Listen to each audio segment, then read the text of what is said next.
Salut les permas, ça roule? Chantier participatif. On est sur le chantier Croque ton quartier, on fait une forêt nourricière. La plantation elle aura lieu qu'à l'automne et au printemps de l'année prochaine. Là on est début juin, mi-juin. Donc voilà, ça c'est l'endroit où on va pouvoir planter les arbres. Okay, tu vois, il y a les poteaux, les petits piquets à gauche et à droite.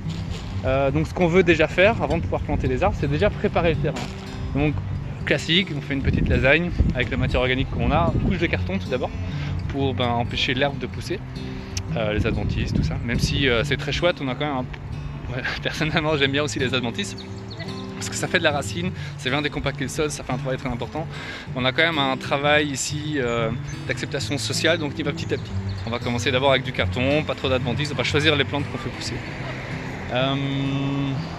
Qu'est-ce qui se passe? Je te montre. Couche de carton qu'on humidifie. Pourquoi on l'humidifie? Parce que c'est dans un milieu humide que la vie du sol peut se développer et donc peut venir décomposer le carton. Et puis ça fait un peu effet éponge, hein, donc ça va garder l'eau, l'humidité. Tout de suite, une fois que c'est humidifié, on met des patates parce que c'est déjà une plante qui peut pousser à peu près n'importe où, c'est très facile, ça pousse en surface, ça fait quand même quelques racines. Donc ça vient faire un premier travail de décompaction. Entre les patates, on va planter des rangées de fèves. Févrole, voilà, parce que ça va bien avec les patates. Très vite, une fois que c'est humidifié, qu'on a mis les patates, on met le compost par-dessus. C'est du fumier de bovin. Okay. Donc on remet une couche de compost pour conserver au maximum l'humidité. Et puis très vite, parce qu'on n'aime pas non plus mettre du compost à l'air libre en surface au soleil, parce qu'il y a de la vie là-dedans, okay, on va remettre une couche de BRF qui est là-bas. Donc on a des gens qui s'attellent un petit peu partout. Il y a des gens qui coupent les patates là-bas.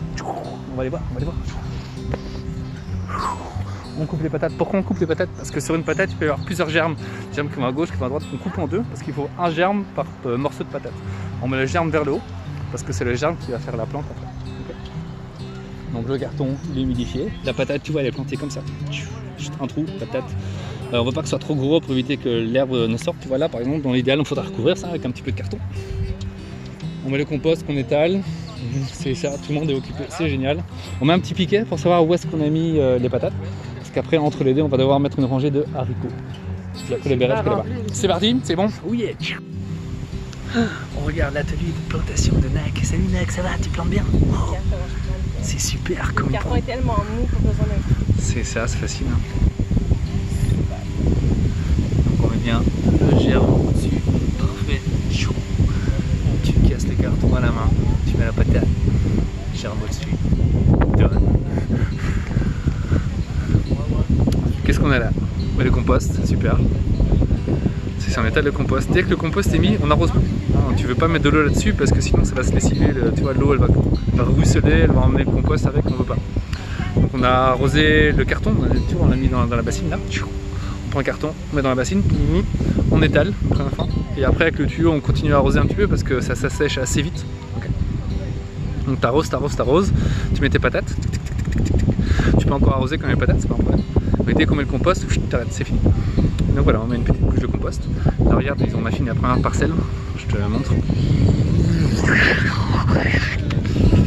On a mis une petite couche de BRF. Bon, c'est pas vraiment du BRF, mais du BRF.